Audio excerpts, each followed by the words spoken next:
오늘은 고난주간 특별 새벽기도의 여섯째 날, 아리마대 요셉이란 제목으로 마태복음 27장 57절에서 66절 말씀을 통해서 하나님의 은혜를 받으시기 바랍니다. 먼저 첫 번째요, 부자 요셉도 예수님의 제자가 되었다라고 하는 것입니다. 57절에요. 저물었을 때 아리마대의 부자 요셉이라는 사람이 왔으니 그도 예수의 제자라 그랬습니다. 그 사람은 부자였다는 것입니다. 그런데 그도 예수님의 제자였다라고 마태는 말씀하고 있습니다. 부자도 예수님의 제자가 될 수 있다는 것입니다.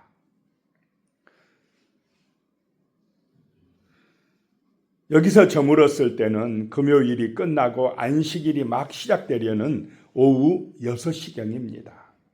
마가와 누가는 요셉을 산헤드린 공회의 요직을 맡은 자로 말하고 있습니다. 특히 누가는 그가 의로운 사람으로서 예수님을 죽이고자 하는 산헤드린의 결정에 동의하지 않았다, 이렇게 기록을 하고 있습니다. 그리고 마태만이 그가 부자임을 의식적으로 밝히고 있습니다. 마태는 이 사실을 기록함으로써 그 무덤이 악인과 함께 되었으며 그 묘실이 부자와 함께 되었도다라고 하는 이사야 53장 9절에서 12절의 예언의 말씀이 성취되었다라고 하는 것을 보여주고 있습니다. 하나님의 역사는 놀랍습니다. 산헤드린 공회원들은 대부분 예수님을 대적하였습니다. 그런데 그 중에 이렇게 예수님을 따르는 사람이 있게 하셨다라고 하는 것입니다. 그러므로 우리는 겉만 보고 함부로 평가하면 안 됩니다. 도저히 믿을 것 같지 않는 사람도 하나님께서 감동하시면 이렇게 예수님의 제자가 될 수 있다라고 하는 것입니다. 두 번째 생각할 것이요, 공회원인 요셉은 모든 것을 버렸습니다. 58절에요. 빌라도에게 가서 예수의 시체를 달라 하니 이에 빌라도가 내주라 명령하거늘 그랬습니다. 그래도 공회원 정도 되니까, 국회의원 정도 되니까 빌라도 총독한테 가서 시체를 내놓으라 했을 때 내주지, 그냥 일반 백성이 가서 그렇게 할 수 있겠습니까? 이게 어렵다는 것입니다. 잘 안 됩니다. 그래서 하나님은 이 공회원을 사용하고 계십니다. 공회원을 통하여 역사하고 계시다는 것입니다.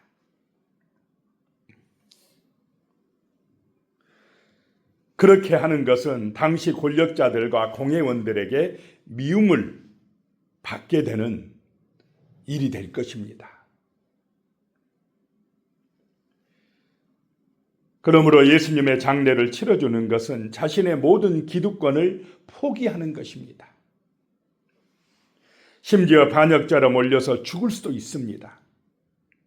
그런데도 담대하게 빌라도에게 가서 예수님의 시신을 달라고 요구한 것입니다.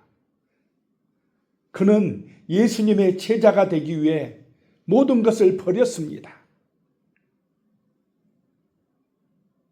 수제자였던 베드로나 요한도 하지 못한 일을 요셉이 한 것입니다. 자, 그 안에, 그의 마음속에 성령이 역사하셨기 때문인 줄로 믿으시기 바랍니다. 눈에 보이는 육신의 그런 이익을, 모든 세상의 명예를 다 잃어버린다 해도 예수 그리스도 안에 있는 그 영원한 하나님의 나라를 얻는 것이 더 소중하다는 것을 깨달았기 때문에 이렇게 할 수 있다는 것입니다. 이 복음의 진리가, 부활의 소식이 이렇게 소중함을 깨닫는 은혜가 임하시기를 소망합니다. 우리는 이 고난주간 특별 새벽 기도에 육신의 세상의 것만 중요한 것이 아니라 예수 그리스도 안에 있는 영원한 하늘의 것이 정말로 중요하다는 것이 마음속에 깨달아지고 믿어질 때 우리는 기도하게 됩니다. 부활의 소식이 정말로 우리에게 가장 귀한 소식임이 믿어지게 되는 것입니다. 이런 은혜가 우리의 심령에 임하고 우리 가족들에게 임하고 우리 성도님들 한 분 한 분의 심령에 임하시기를 예수님의 이름으로 축복합니다. 그것이 생명을 얻는 길입니다. 빌라도는 요셉의 요청에 따라 사형 집행을 담당했던 백부장에게 예수님의 죽음을 확인한 다음에 시체를 내어주게 했습니다. 그리고 장례를 치르게 해준 것입니다. 59절에요. 요셉이 시체를 가져다가 깨끗한 세마포로 싸서, 이 세마포는 주로 시체를 싸는 데 사용되었습니다. 세마포로 시신을 감는 것은 유대인의 전통적인 장례 방법이었습니다.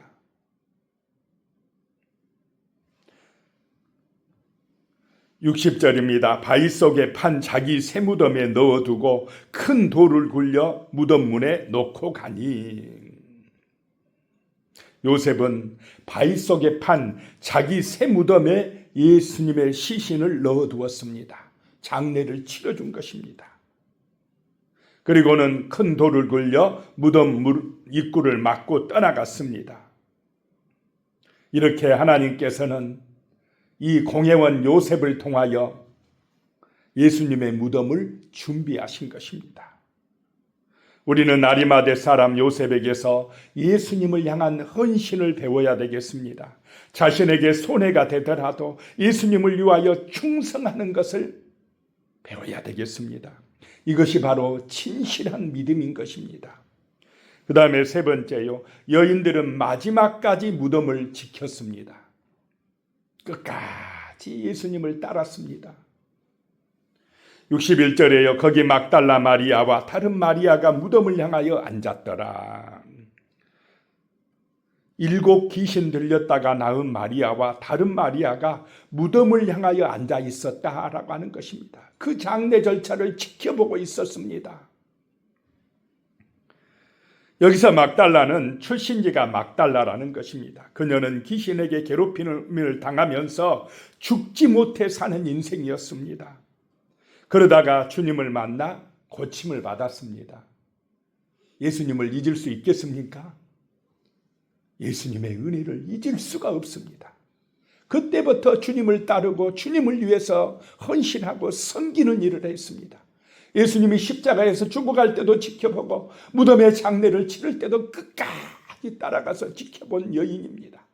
진심으로 예수님을 사랑하는 여인이었다는 것입니다.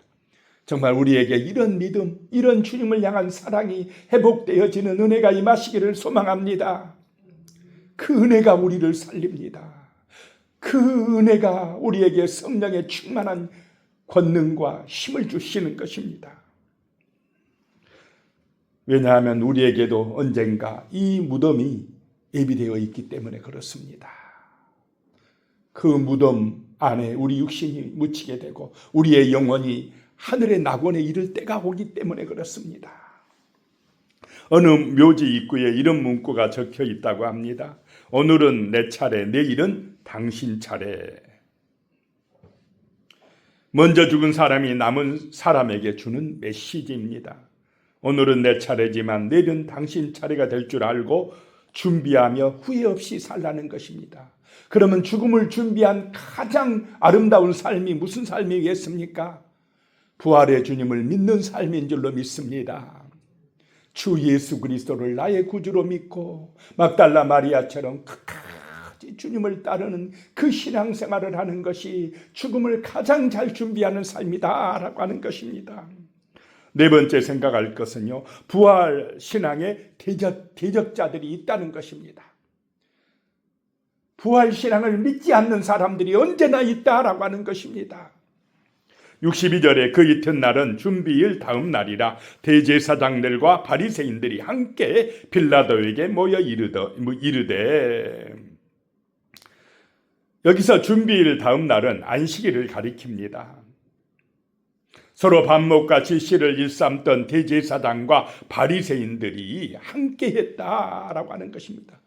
빌라도 총독을 찾아왔습니다.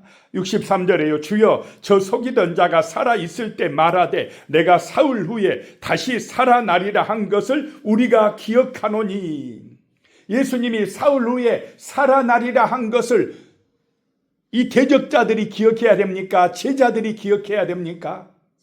제자들이 기억하고 부활을 믿고 기다렸어야 되는데 제자들은 다 잊어버리고 무서워서 벌벌 떨고 있고 오히려 이런 예수님을 죽이는 이 사람들이 기억을 하고 있습니다.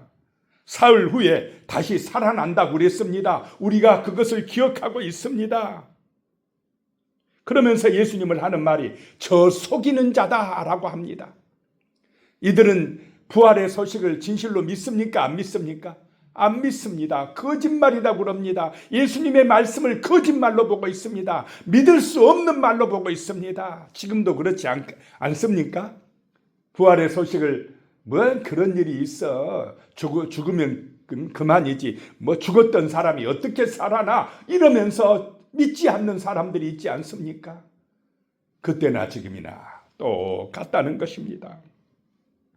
그래서 64절에 그러므로 명령하여 그 무덤을 사흘까지 굳게 지키게 하소서. 그의 제자들이 와서 시체를 도둑질하여 가고 백성에게 말하되 그가 죽은 자 가운데서 살아났다 하면 후의 속임이 전보다 더 클까 하나이다 하니 군인들을 보내서 무덤을 사흘 동안 굳게 지키게 하시옵소서.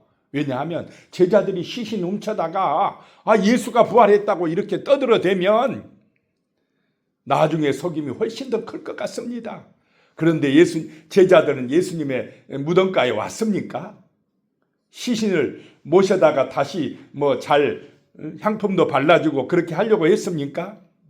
그렇게 하는 사람들은 누구였습니까? 여인들이었습니다. 65절에 빌라도가 이르되 너희에게 경비병이 있으니 가서 힘대로 굳게 지키라 하거늘 빌라도가 허락을 했습니다. 66절에 그들이 경비병과 함께 가서 돌을 임봉하고 무덤을 굳게 지키니라. 그렇게 굳게 지키면 시신을 훔쳐가지 못할 것이라는 것입니다. 부활의 소식이 그거 거짓말로 들통날 거다라고 그랬습니다. 부활을 막으려고 한 것입니다. 대적자들이 부활의 소식을 방해하고 있습니다. 부활신앙의 대적자들입니다. 그렇다고 해서 예수님이 부활하지 않습니까? 아무리 세상이 방해해도 예수님의 부활은 사실이고 우리에게 생명의 길이 될 줄로 믿습니다. 오늘 말씀을 기억하면서 이 말씀을 기억하면서 기도하시고 우리 다음 세대의 신앙을 위해서 기도하시고 우리 주변의 불신 영혼들을 구원하기 위하여 또 복음을 방해하는 영적 세력을 물리치기 위하여 간절하게 주여 한번 부르시면서 기도하겠습니다.